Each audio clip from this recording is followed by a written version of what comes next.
आइए आगे बढ़ते हैं। आज रीजनरेटिव एयर रेफ्रिजरेशन सिस्टम को हम एक्सप्लेन करेंगे। इसके पहले हम आपको सिंपल और बूट स्ट्रैप इन दोनों को बता चुके हैं। तो देखिए, रीजनरेटिव एयर रेफ्रिजरेशन सिस्टम ये क्या होता है कि जब ये वाइड रेंज जब मैक नंबर की होती है, मैक नंबर का मतलब हो गया कि एरोप्लेन की जो स्पीड है ये लो से लेकर के और हाई तक काफ़ी वाइड रेंज तक जो है इसको हम इस्तेमाल कर सकते हैं, यूज़ कर सकते हैं। अगर वाइड रेंज तक हमको स्पीड है एरोप्लेन की और तो उसमें कोई एयर रेफ्रिजरेशन सिस्टम इंस्टॉल करना है, लगाना है, तो उस केस में रीजनरेटिव एयर रेफ्रिजरेशन सिस्टम जो है वो सबसे अच्छा एग्जाम्पल हो सकता है। तो जैसा कि पिछले वाले केसेस में भी आप देख चुके हैं, लेकिन यहाँ पर चूँकि इतनी ज़्यादा इसकी परफॉर्मेंस होती है, इतनी अच्छी सीओपी होती है, तो यहाँ पर हम विदाउट इवेपोरेटिव विद इवेपोरेटिव करना हमारे लिए थोड़ा सा वो उस तरीके से विद इवेपोरेटिव वाला जो है पोर्शन वो यहाँ पर डिलीट कर दे रहे हैं। यहाँ पर विदाउट इवेपोरेटिव ही बताया जा रहा है। तो रीजनरेटिव एयर रेफ्रिजरेशन सिस्टम में आप देख रहे हैं यहाँ पर एक मेन कंप्रेसर लगा हुआ है और ये रैम एयर है। ये एम्बियंट एयरक्राफ्ट की स्पीड के कारण अंदर की तरफ आती है, रैमिंग होती है। रैमिंग एक्शन में इसका पता है आप लोगों को कि कुछ प्रेशर और टेम्परेचर बढ़ जाता है।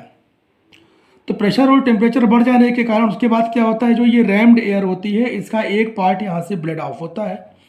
वो देखिए यहाँ पर एक प्राइमरी हीट एक्सचेंजर है, उसके अंदर आता है और प्राइमरी हीट एक्सचेंजर से वो पार्ट निकल करके बाहर फिर एयर डिस्चार्ज हो जाती है, वेस्ट के रूप में बाहर निकल जाती है। कहने का मतलब यहाँ से हीट को लेकर के और ये बाहर चली जाएगी। बाकी जो बचा हुआ पार्ट होता है मेन कंप्रेसर में आता है और कंप्रेसर में आने के बाद यहाँ से जो है वो फिर सीधे कुछ पार्ट इसका कंबशन चैम्बर में गया और फिर उसके बाद प्राइमरी हीट एक्सचेंजर से होते हुए ये एक दूसरे हीट एक्सचेंजर में जाता है। इसको रीजनरेटिव हीट एक्सचेंजर कहते हैं। देखो यहाँ पर दो हीट एक्सचेंजर हो गए, एक प्राइमरी हीट एक्सचेंजर हो गया और दूसरा हो गया रीजनरेटिव हीट एक्सचेंजर। तो रीजनरेटिव हीट एक्सचेंजर से होकर के यहाँ और ज़्यादा एक कूलिंग, तो कूलिंग यहाँ पर दो जगह हुई, एक जगह कूलिंग यहाँ हुई, एक जगह कूलिंग यहाँ हुई। उसके बाद क्या हो गया, क्योंकि यहाँ पर कूलिंग होती है वो बहुत ज़्यादा होती है। क्यों होती है? ये रीजनरेटिव हीट एक्सचेंजर में इसकी सीओपी इसीलिए सबसे ज़्यादा बढ़ जाती है, क्योंकि होता क्या है कि जो ये टरबाइन से, कूलिंग टरबाइन से जो एक्सपेंसन हुआ, एक्सपेंसन होने के बाद यहाँ से कुछ एयर ब्लेड ऑफ हो गई, इधर से कुछ एयर निकल गई और निकलने के बाद क्या हुआ, वो जो चिल्ड एयर थी, ठंडी एयर थी, वो इस हीट एक्सचेंजर में आई, जिसको हम रीजनरेटिव हीट एक्सचेंजर कह रहे हैं। और वहाँ से फिर वो हीट लेकर के बाहर निकल गई एटमॉस्फेयर में, जिसको हमने वेस्ट में बोला है। बची हुई एयर जो होती है वो केबिन में जाती है और ये कूलिंग टरबाइन है यहाँ पर। तो इस तरीके से आप देख सकते हैं यहाँ पर। और ये जो है फैन लगा हुआ है जो यहाँ एयर को इधर इस एयर को बाहर कर रहा है, मदद कर रहा है बाहर करने में। तो ये कूलिंग टरबाइन से ही जो है ये फैन रन कर रहा है। यहाँ पर आप सारी चीज़ें देख सकते हैं। तो अब है क्या कि जैसे मान लीजिए कि जो मास यहाँ से आ रहा है, तो अगर मान लीजिए मास m1 यहाँ से आ रहा है, तो मास m2 जो है यहाँ से ब्लेड ऑफ हो जा रहा है, मान लेते हैं। तो मास m2 इधर से ब्लेड ऑफ हो जा रहा है और मास m1 इधर से आ रहा है, एक्चुअल ओरिजिनल मास जो आ रहा है। तो m2 मास जब यहाँ से ब्लेड ऑफ हो रहा है तो बचा हुआ जो मास जा रहा है वही एयर केबिन में जा रही है। तो एयर टू द केबिन जो जा रही है वो क्या है, ma। तो ma बराबर क्या हो जाएगा, m1 माइनस m2। तो यहाँ पर एक बात सबसे ज़्यादा विशेष ध्यान रखने वाली है कि जो केबिन में जो एयर जा रही है, ये अगर मास m2 है, ये मास m2 है, यहाँ से आने वाला मास m1 है, तो यहाँ पर जो ma आएगी, ma बराबर हो जाएगी m1 माइनस m2। ये जो है ये सबसे इम्पॉर्टेंट चीज़ है। बस इतनी बात आपको पता होनी चाहिए इसमें। बाकी चीज़ें जो है फॉर्मूले करीब करीब सब उसी तरीके से हैं। अभी हम लिख करके आपको बता भी देते हैं उसको कैसे होता है वो। तो वो फार्मूले जो है उसी तरह एज इट इज़ यूज़ होंगे जैसे हमने बताया था आपको। आइए देखते, पहले फार्मूले लिख लेते हैं, उसके बाद बात करते हैं। तो आइए सबसे पहले इसका हम TH डायग्राम प्लॉट करते हैं। जरा देखिए TH डायग्राम किस तरीके से प्लॉट होता है इसका। तो TH डायग्राम प्लॉट करने के बाद फिर हम आगे इसकी जो है इसके फार्मूले को हम लिखेंगे। तो TH डायग्राम प्लॉट कर रहे हैं हम। तो देखिए ध्यान से इसमें कि कैसे इसको हम बनाएंगे TH डायग्राम का।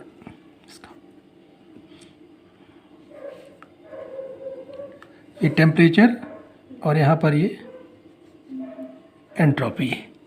तो TH डायग्राम हम बना रहे हैं, ज़रा देखिए ध्यान से। इसमें देखो, इसमें क्या है कि सबसे पहले हम एम्बिएंट प्रेशर लेते हैं, एम्बिएंट प्रेशर लाइन ये हमने बना दिया, एम्बिएंट प्रेशर लाइन। उसके बाद केबिन प्रेशर बीच में आता है, ये जनरली इसी तरीके से होता है। फिर उसके बाद रैम प्रेशर आएगा, फिर उसके बाद मेन कंप्रेसर का जो प्रेशर होगा वो ये आएगा। ऐसे आ गया ये जो एक्शन होगा आप देख रहे हैं, एक्शन यहाँ पर हम लेकर के चल रहे हैं, डायरेक्ट बना दे रहे हैं इसको। तो इसमें होगा क्या कि जो प्रोसेस 1 से लेकर के और यहाँ तक है ये प्रोसेस, ये जो आ रहा है प्रोसेस 1 से 2, ये रैमिंग एक्शन है। और 2 to 3 मेन कंप्रेसर में आया। फिर उसके बाद 3 to 4 प्राइमरी हीट एक्सचेंजर में आया। 4 to 5 रीजनरेटिव हीट एक्सचेंजर में आया। फिर उसके बाद 5 to 6 एक्सपेंशन हो गया टरबाइन में। फिर ये 5 to 6 एक्सपेंशन हुआ टरबाइन में, ये आ गया केबिन प्रेशर पर। और केबिन में जो है उसने लोड को अडॉप्ट किया, और लोड को अडॉप्ट करने के बाद वो 7 पे आ गया, ये 7 पार्ट यहाँ पर आया।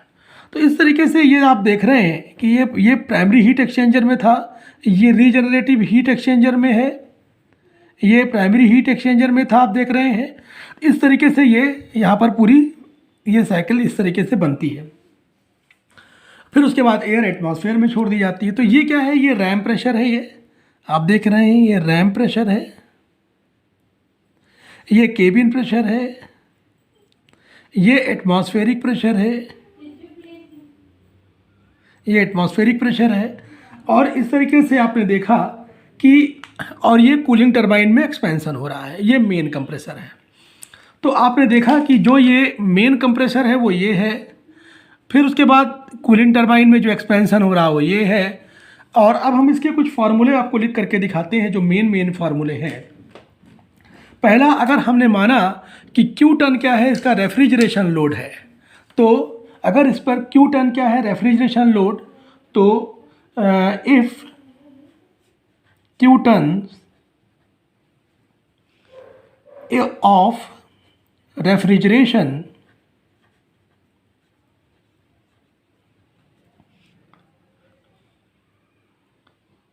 is a cooling load,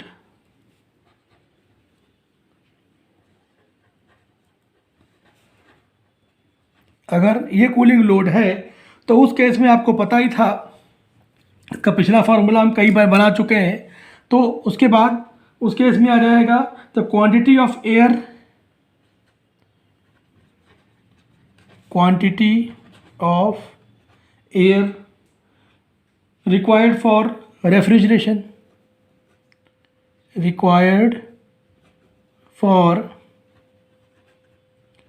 refrigeration, क्या हो जाएगा क्वांटिटी ऑफ एयर, MA बराबर हो जाएगा 14,000 क्यू अपान CP इंटू डेल्टा टी होता है। तो CP और डेल्टा टी यहाँ का है ना, तो T7 minus T6, T7 minus T6 ये हो जाएगा kg पर आर, ये हो जाएगा ये कूलिंग लोड के लिए जो है। अब सबसे इम्पॉर्टेंट चीज़ क्या थी, हमने आपको याद करिए बताया था कि जब जो एयर एक्चुअल में जा रही थी, अब यहाँ पर तो पहला फार्मूला आया। अब सेकंड फार्मूला देखिए किस तरीके से बनेगा। हमने आपको याद करिए बताया था कि जो MA है वो क्या है, वो है M1 माइनस M2। ये पहली बार जो मेन कंप्रेसर से जो एयर आ रही है उसका मास है ये, और जो ये टरबाइन में एक्सपैंड होने के बाद, कूलिंग टरबाइन से जो मास ब्लेड ऑफ हो रहा है रीजनरेटिव के लिए वो M2 है। तो यहाँ पर अगर हमने ये माना कि अब जैसे मान लीजिए कि T8 जो है वो रीजनरेटिव, एक T8 टेम्परेचर हम मान लेते हैं कि जो क्या है वो रीजनरेटिव हीट एक्सचेंजर का एग्जिट टेम्परेचर है। तो रीजनरेटिव हीट एक्सचेंजर का अगर वो एग्जिट टेम्परेचर है तो उस केस में वो कैसे आएगा, वो आ जाएगा, देखिए उसमें जो होगा वो प्रोसेस थोड़ा सा, तो जो मास ब्लेड ऑफ हो रहा है मास m2 निकालने का, कैसे तरीका होगा देखो, वहाँ पर एनर्जी बैलेंस हम यूज़ करेंगे।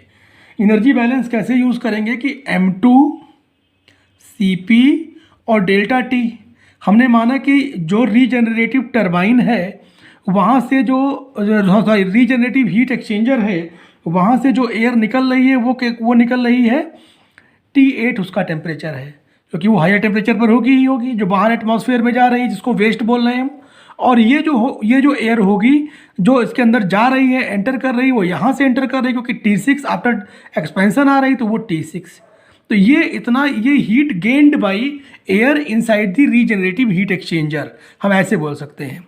वही क्या हो जाएगा यहाँ पर, हम इसको बैलेंस करेंगे M1 Cp, और ये हो जाएगा यहाँ पर ये यहाँ पर ये क्या है, हीट लूज़ हो गई इसकी, क्योंकि इसी की हीट तो लूज़ हो रही है यहाँ पर।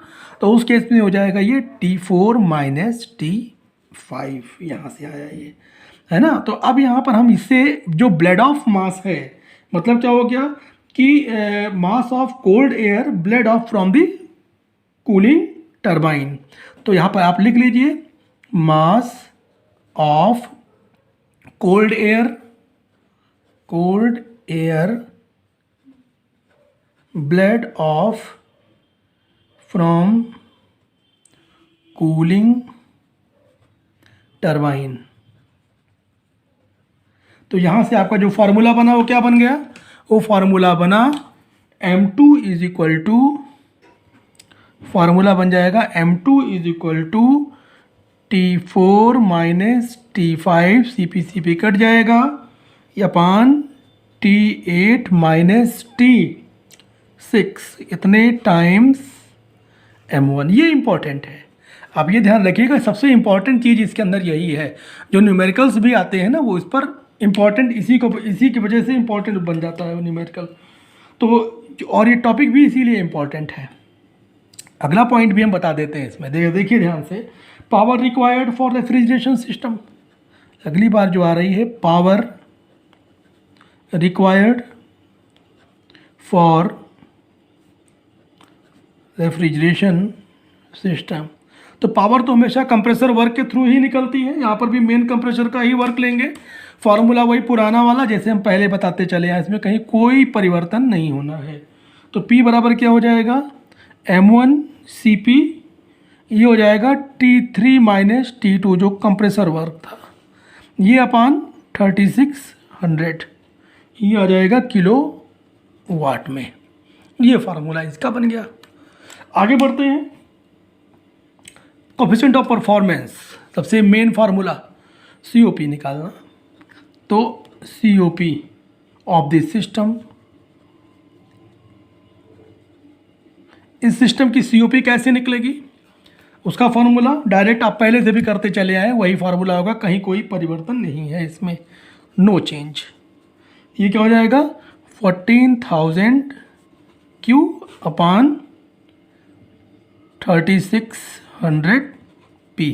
तो ये फार्मूले आप ध्यान रखिएगा, और इन्हीं फार्मूलों पर बेस होकर के सारे क्वेश्चंस लगाए जाएंगे, सारे न्यूमेरिकल्स होंगे। तो ये जो है, अब हम ये समझ के चलते हैं कि आपको बात समझ में इतनी आ गई होगी। तो आइए रीजनरेटिव कूलिंग का एक छोटा सा न्यूमेरिकल भी डिस्कस कर लेते हैं। न्यूमेरिकल देखने में चूँकि यहाँ पर बड़ा सा दिख रहा है, लेकिन है ये बहुत ही छोटा सा कॉन्सेप्ट, वही सब यूज़ होंगे जो आप पहले पढ़ चुके हैं या पहले आप सीख चुके हैं अभी पिछले के 2 केसेस में, सिंपल में और बूट स्ट्रैप में। देखिए क्वेश्चन इस प्रकार से है कि the regenerative air refrigeration system is designed to take 18 ton of refrigeration load of an aircraft cabin. मतलब लोड जो है वो 18 टन का है, ठीक है, क्यू की वैल्यू दे रखी है। The ambient air at pressure 0.82 bar and temperature, ये एम्बियंट का टेम्परेचर और प्रेशर दे रखा है, is rammed isentropically till the pressure rises to 1.22 bar, ये रैम प्रेशर है ये। The air bled off from the main compressor at 4.4 bar is cooled. तब इसका मतलब जो ये रैमिंग के बाद जो एयर कंप्रेस हुई वो 4.4 बार तक हुई, is cooled by the RAM air in the heat exchanger, पहले हीट एक्सचेंजर से जो होती है, समझ में आया, उसी से उससे हो जाएगी हुज इफेक्टिवनेस दिया हुआ है, ठीक है, वो तो बाद में हो जाएगा काम उसका। The air from the heat exchanger is further cooled to 64 degree Celsius in the regenerative heat exchanger. ये सेकेंडरी हीट एक्सचेंजर जो रीजनरेटिव हीट एक्सचेंजर है वहाँ के बारे में बता रहा है कि फर्दर कूल्ड टू, वो यहाँ तक कूल्ड हुई एयर, ठीक है, वो इस तरीके से रीजनरेटिव हीट एक्सचेंजर में, उसके बाद फिर अब एक्सपेंशन होगा उसका, ठीक है। और कह रहा है air with a portion of air blood after expansion in the cooling turbine, समझ में आया, वो तो अलग से जो ब्लड होता है वहाँ से उससे कूल हुई, ठीक है। कह रहा है कि the cabin is maintained at the temperature of 22 degree Celsius. इसका मतलब केबिन का जो टेम्परेचर दे रखा है T7 की वैल्यू दे रखी है जो, वो 22 डिग्री सेल्सियस दे रखा है और प्रेशर दे रखा है 1 बार का, केबिन का प्रेशर है ये। If the isentropic efficiencies of the compressor and turbine दिया हुआ है 88% और 82% रिस्पेक्टिवली, फाइंड ये सारी बातें कि mass bled off from the cooling turbine, वही M2 की वैल्यू पूछा है, पावर रिक्वायर्ड पावर पूछा और COP की वैल्यू पूछा है। ये आप पहले भी पढ़ चुके हैं, जानते हैं इसके बारे में सारी चीज़ें आप। फिलहाल हम इसका TH डायग्राम देखिए पहले। ये एटमॉस्फेरिक एयर, उसका प्रेशर दिया हुआ 0.82 बार, फिर उसके बाद रैमिंग हुई, आइसेंट्रोपिक रैमिंग मान करके चलेंगे जब कुछ नहीं दिया रहेगा, अप टू 1.22 बार, यहाँ तक इसकी रैमिंग हो गई, तो ये रैम प्रेशर आ गया। अब यहाँ उसके बाद क्या हुआ, मेन कंप्रेसर में जब गया तो सबसे पहले हमको यहाँ पर T3 निकालनी पड़ेगी। देखो यहाँ पर T2 निकाला हमने क्योंकि रैम प्रेशर दिया हुआ था, तो उससे हमने थर्मोडायनामिक फार्मूला यूज़ करके, आप बहुत अच्छी तरीके से फैमिलियर है, इसके पहले आप 2 क्वेश्चन इस पर लगा चुके हैं पहले भी। तो T2 की जो वैल्यू है वो निकाल ली गई, 319.2 केल्विन आई। मेन कंप्रेसर में हम आ जाते हैं। मेन कंप्रेसर में भी सेम फार्मूला यूज़ किया गया, ऊपर वाला ही, वहाँ से T3 निकाला गया और चूँकि इसकी इफिशियंसी दे रखी थी 88%, तो वो वाला फार्मूला इफिशियंसी का यूज़ करके T3 डैश हमने निकाला, वो वैल्यू आई T3 डैश, मतलब ये हायर टेम्परेचर जो आएगा, सबसे मैक्सिमम टेम्परेचर जो इसमें आएगा वो आ जाएगा 482.4 केल्विन। अब आ जाते हैं प्राइमरी हीट एक्सचेंजर की तरफ। तो जब प्राइमरी हीट एक्सचेंजर में आएंगे तो प्राइमरी हीट एक्सचेंजर की इफेक्टिवनेस दे रखी है इन्होंने, इफेक्टिवनेस वाला फार्मूला लगाया T3 डैश माइनस T4। कहाँ से आएगा ये, ऐसे आएगा, ज़रा देखिए ध्यान से कि ये T3 डैश माइनस T4 अपान T3 डैश माइनस T2, तो T3 डैश माइनस T4 अपान T3 डैश माइनस T2, ये इफेक्टिवनेस वाला फार्मूला आ गया यहाँ से। यहाँ से हमने जब सॉल्व किया तो इस केस में जो वैल्यू आ जाएगी T4 की, वो वैल्यू भी आ रही है 381.2 केल्विन। फिर उसके बाद T4 की जो वैल्यू आई प्राइमरी हीट एक्सचेंजर में, फिर उसके बाद कूलिंग टरबाइन का आप देख रहे हैं यहाँ पर, कूलिंग टरबाइन में ये यहाँ पर ये जो आ रहा है कूलिंग टरबाइन के लिए ये T5 T6। तो अब जो यहाँ से कह रहा है कि द एयर इज, देखो यहाँ पर इस क्वेश्चन में दिया हुआ है ये चीज़, जो इस पर T5 दिया हुआ है वो 64 डिग्री सेल्सियस दिया हुआ है ना, तो वहाँ पर आपने उसको केल्विन में बना करके जब रखोगे तो T5 64 डिग्री सेल्सियस को केल्विन बनाओगे, रख करके जब सॉल्व करोगे तो T6 की वैल्यू आ जाएगी। लेकिन टरबाइन की भी इफिशियंसी दे रखी है, तो उससे आप ये T6 डैश निकाला, T6 डैश जो है ये फार्मूले से आ जाएगा। हाँ, याद करो हमने बताया था कि जो मास एयर के जो मास कूलिंग के लिए रिक्वायर्ड होगा, तो वो लोड वाला मास जो जाएगा एम ए बराबर क्या हो जाता है M1 माइनस M2। तो पहले आप MA निकाल लीजिए, MA की वैल्यू तो 14,000 क्यू अपान CP, और ये हो जाएगा T7 minus T6 dash, T7 की वैल्यू दी हुई थी, सारी वैल्यू रख करके सॉल्व कर लिया आपने, तो ये चीज़ आ गई। क्यू की वैल्यू जो है आपने देखा था कि क्यू की वैल्यू थी वो 18 थी, रख करके आपने सब सॉल्व किया तो ये आ गया यहाँ से। और M2 का जो फार्मूला होता है वो याद करिए हीट बैलेंस वाला जो था, कि जो मास ब्लेड ऑफ हुआ और उसके बाद जो हीटिंग हुई, तो ये T4 माइनस T5, ये देखिए यहाँ पर T4 माइनस T5, ये रीजनरेटिव हीट एक्सचेंजर के अंदर है, ये कूलिंग हो रही है, और इसमें जो है हीटिंग जो हो रही है वो क्या हो रही है, वो हीटिंग जो हो जाएगी वो हो जाएगी यहाँ पर T8 माइनस T, क्योंकि T8 की वैल्यू 100 डिग्री सेल्सियस दे रखी है उसने बाहर। तो M2 की वैल्यू, M2 और M1 में एक रिलेशन आ गया, तो हमारे पास 2 इक्वेशन बनी, एक बनी M1 minus M2 is equal to यहाँ से बनी, और ये यहाँ से M2 इज इक्वल टू यहाँ से बनी ये वाली। उसके बाद दोनों को सॉल्व करेंगे तो M1 और M2 की वैल्यूज़ आ जाएंगी। अब उसके बाद हम निकालेंगे पावर, कितनी पावर यूज़ हो रही है इसमें। तो यहाँ पर जो पावर यूज़ होगी, पावर का सिंपल फार्मूला लगाएंगे। अब देखो यहाँ पर T3 डैश लिया गया, T3 डैश माइनस T2 है ना। पावर हम यहाँ से, अब क्योंकि मेन जो वर्क होगा तो यहाँ से होगा ना, जो इसकी इफिशियंसी वाले टेम्परेचर से ही काउंट किया जाएगा, जो आफ्टर जो एंट्रोपी बढ़ने के बाद जो टेम्परेचर आया है। तो ये आज क्या हो जाएगा, T3 dash minus T2। T3 dash की वैल्यू आपने निकाला है 482.4 और माइनस 319.2। सारी वैल्यूज़ रखा है। M1 की वैल्यू यहाँ से उठा करके आपने यहाँ पर रख दिया, सॉल्व कर लिया, तो उससे जो P की वैल्यू आई वो क्या आ गई, 322.2 किलोवाट। ये P की वैल्यू आई। अब देखो coefficient of performance, coefficient of performance का फार्मूला आपने यूज़ किया 14,000 Q अपॉन 3600 P। तो 14,000 इंटू Q की वैल्यू 18, 3600 और P की वैल्यू जो आपने यहाँ पर निकाली, रख करके जब सॉल्व करोगे तो ये वैल्यू आ जाएगी। तो कुल मिला करके आपने देखा कि सबसे इम्पॉर्टेंट जो था वो क्या था, वो ये था कि किस तरीके से जो मास ब्लेड ऑफ हो रहा है, जो मास ब्लेड ऑफ हो रहा है वो मास M2 है आफ्टर कूलिंग टरबाइन, जो मास ब्लेड ऑफ हो रहा है, और M1 मास जो है वो एक्चुअल मास जो आ रहा है मेन कंप्रेसर से वो M1 मास है, और जो केबिन में मास जा रहा है वो M1 माइनस M2, इस तरीके से MA मास वो मास निकाला जाएगा। तो ये बात हमेशा ध्यान रखना, क्योंकि इस वाले में सबसे इम्पॉर्टेंट चीज़ यही है समझने के लिए। अगर समझ में आ गई तो सारी बातें क्लियर हैं इसमें। तो यहाँ पर जो है आपने देखा कि किस तरीके से, हम आपको एक बार फिर से इसको एक्सप्लेन करते हैं और आपको सारी बातें समराइज़ करके बताते हैं इसमें। देखिए ये जो क्वेश्चन था, क्वेश्चन में सबसे इम्पॉर्टेंट चीज़ ये थी कि देखो इसमें क्या था कि यहाँ से जो एयर का जो एटमॉस्फेरिक प्रेशर और टेम्परेचर था वो दिया हुआ था। इनिशियल हमको टेम्परेचर P1 भी पता था और T1 भी पता था। फिर हमको यहाँ पर T2 निकालना था, क्योंकि P2 जो रैम प्रेशर था वो दे रखा था उसने। फार्मूला सिंपल सा आपने यूज़ किया, T2 by T1 is equal to P2 by P1 की power gamma minus 1 upon gamma. Gamma air की जो के लिए जो होता है वो 1.4 होता है। वैल्यू आपने रखी, T2 की जो वैल्यू आई वो ये आ गई 319.2 केल्विन। जब ये आया तो उस केस में फिर से हमारे पास क्या है, चूँकि यहाँ पर इसकी इफ़िशियंसी भी दे रखी है, तो सबसे पहले हम 100% वाले फार्मूले से लेकर के चलेंगे। तो पहले T3 निकालेंगे, उसके बाद जो इफ़िशियंसी वाला फार्मूला है वो लगाएंगे। तो T3 जो निकाला था वो T3 upon T2 is equal to P3 upon P2 की power gamma minus 1 upon gamma. सारी वैल्यूज़ हमने रखा। T3 हमको पता नहीं, T2 हमने निकाल लिया है, P2 हमको पता है, तो P2 पता है और P3 पता है। सारी चीज़ें पता थी, हमने यहाँ पर T3 निकाला, सॉल्व करके गामा की वैल्यू फिर से हमने 1.4 रख लिया। इफ़िशियंसी इसकी दे रखी थी 0.88 दे रखी थी, कंप्रेसर की इफ़िशियंसी थी। तो ये इफ़िशियंसी वाला फार्मूला यहाँ पर कैसे लगाते हैं, T3 माइनस T2 अपान T3 डैश माइनस T2। तो T3 माइनस T2 ये देखिए यहाँ पर अपान T3 डैश माइनस T2। यहाँ से हमने जब सॉल्व किया तो T3 डैश की वैल्यू आ गई।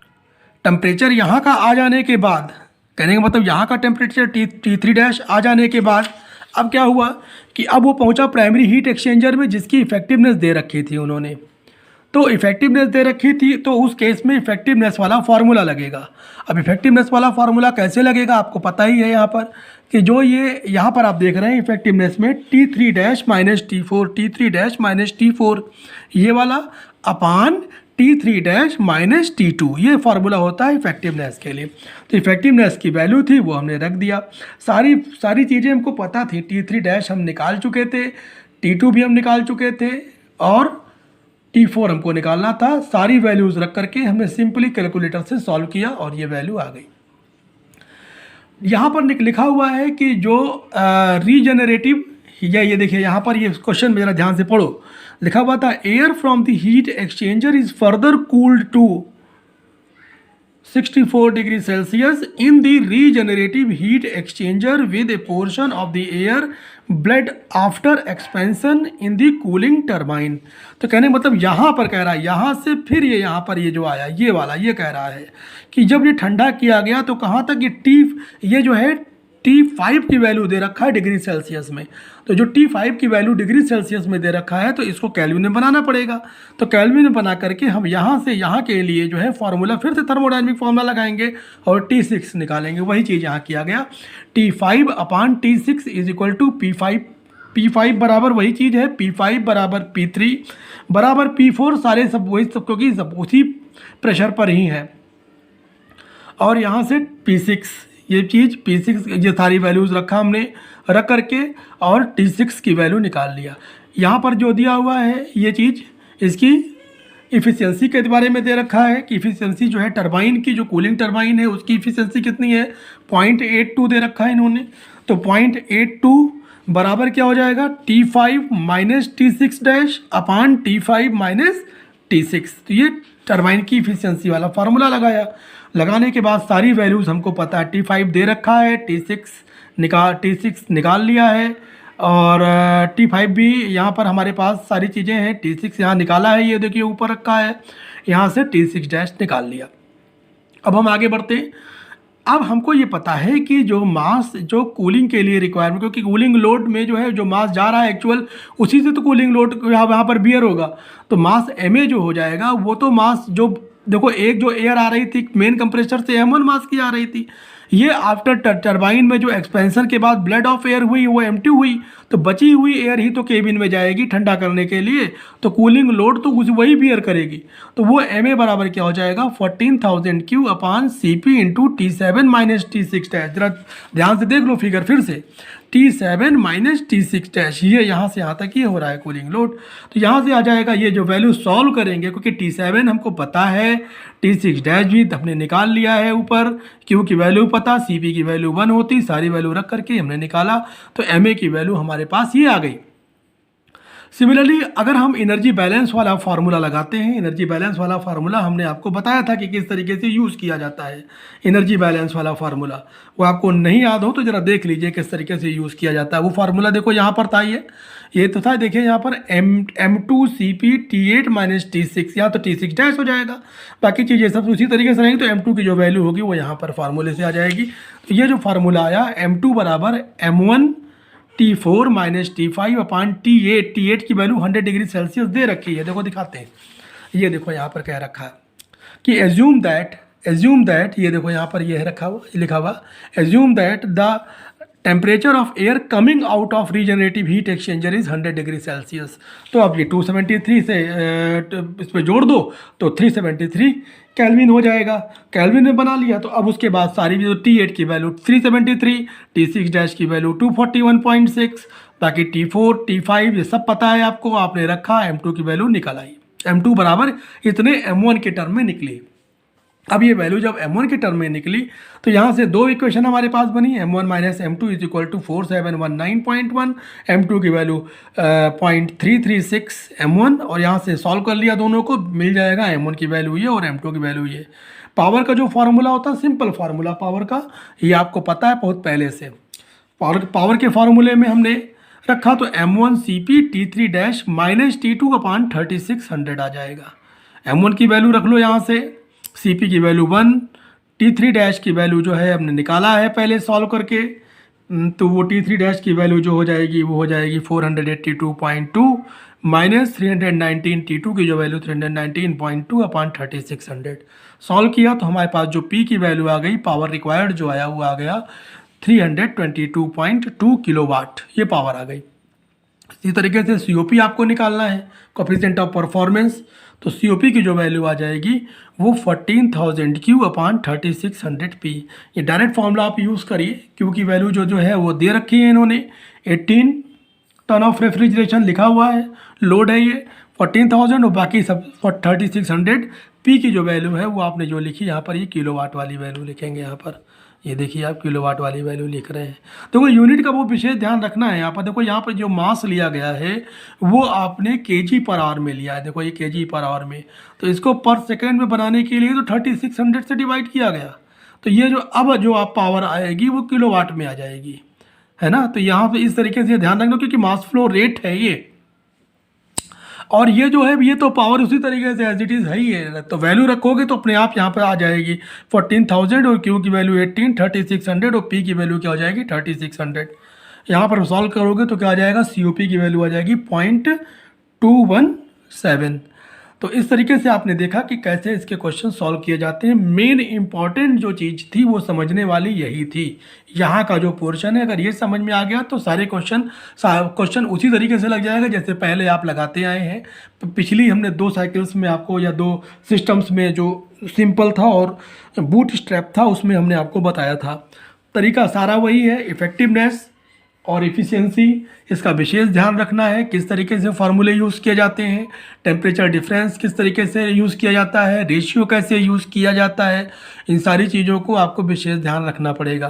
बस इफ़ेक्टिवनेस का फार्मूला लगाना है और कहाँ एफिशिएंसी का फार्मूला लगाना है, ये सारी चीज़ें दी हुई होंगी तो इनको यूज़ किया जाएगा बस। और बाकी कोई चीज़ नहीं, इसमें कोई बहुत अलग नहीं है, कोई बहुत ज़्यादा क्रिटिकल चीज़ें नहीं हैं। बस मेन चीज़ें बस इतनी आप ध्यान रखेंगे, सारे न्यूमेरिकल अपने आप लगते चले जाएंगे।